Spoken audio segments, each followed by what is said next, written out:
Et qu'on le veuille ou non, la question de la religion reste omniprésente en arrière-plan de ces tensions. On interroge ce soir à ce propos un spécialiste de l'islam, le docteur Ephraim Herrera. Bonsoir et merci à vous, docteur en histoire des religions. Ce conflit autour du mont du Temple, quand on observe en tout cas les récents développements et déclarations, est-ce que ce serait finalement, aux yeux de beaucoup de musulmans et de juifs, l'enjeu numéro un, davantage peut-être que les questions territoriales? Oh oui, mais en fait, ce qu'il faut comprendre, c'est que Jérusalem n'a aucune sainteté dans l'islam. Elle s'appelle Salis el-Haramaini, c'est la troisième des deux villes saintes. Il y a deux villes saintes dans l'islam, la Mecque et Médine. On sait que de 48 à 67, les Jordaniens dominaient Jérusalem. Ils n'en ont pas fait une capitale, ni même une capitale régionale. Aucun dirigeant musulman n'est venu à Jérusalem entre 48 et 67 pour monter sur le mont du Temple. Si c'était la troisième ville sainte, ils seraient venus. Vous les voyez aujourd'hui, les musulmans jouer au football et jouer au ballon sur l'esplanade du mont du Temple. Si quelqu'un faisait ça sur l'esplanade de la mosquée de la Mecque, de la Kaaba, il serait mis à mort. Donc en fait, ce qui se passe, ce n'est pas un phénomène religieux. Jérusalem ne devient sainte dans l'islam que quand elle est dominée soit par les chrétiens à l'époque des croisades, soit aujourd'hui par les Israéliens. En fait, le vrai combat est un combat sur la terre, sur l'ensemble de cette terre. Pour l'islam, il y a une triple impureté.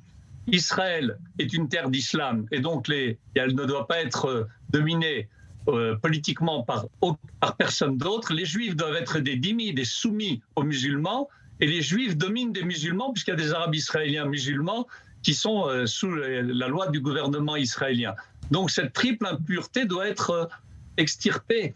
Et c'est un devoir individuel. On voit avec les attentats de ces loups solitaires que c'est effectivement ce qu'on appelle un fard ayn, un devoir individuel de faire un djihad défensif pour retirer justement cette présence israélienne principalement à Jérusalem, qui est si importante pour Israël, puisqu'on prie tous les jours et qu'on rappelle plus de 600 fois Jérusalem dans la Bible, et que Jérusalem était Sion, figure dans notre hymne national. Donc en fait, le problème de fond est le problème de l'existence même d'Israël. Céder sur le mont du Temple et le donner aux Jordaniens ou donner plus de pouvoir aux Jordaniens ne fera que renforcer la guerre. Parce que la seule condition d'arrêt de ce djihad, c'est quand ils se sentent faibles. Mais s'ils se sentent forts, ça veut dire qu'ils auront gagné. Voilà, religion et politique qui ne font pas toujours bon ménage. Comment interpréter alors les déclarations ce soir, on disait, du chef de la diplomatie jordanienne qui nie finalement le droit des Juifs sur Jérusalem? Est-ce que ça reflète aussi l'état d'esprit, encore aujourd'hui, d'une partie de l'opinion dans ce pays? Et au-delà peut-être, est-ce que ça bloque une vraie paix, ça aussi? En quelques mots. Au contraire, c'est-à-dire qu'aujourd'hui la Jordanie, il ne faut pas oublier qu'il y a une majorité palestinienne en Jordanie et que le roi de Jordanie a été placé de force et exporté du Hijaz vers Jérusalem parce qu'on a donné à la famille Saoud l'Arabie Saoudite. Donc il a un problème de pouvoir. Il veut montrer qu'il est effectivement le dirigeant des musulmans et qu'il tient les lieux saints, mais ce sont des lieux saints d'Israël, ce ne sont pas des lieux saints de l'islam. Donc en fait, il y a ici un double problème au niveau de la religion. Alors, en tout cas, c'est pas au niveau de la religion de la sainteté de Jérusalem, c'est au niveau de la religion du fait qu'Israël ne doit pas exister. Il ne faut pas oublier que la Jordanie a abandonné ses territoires de sa propre volonté.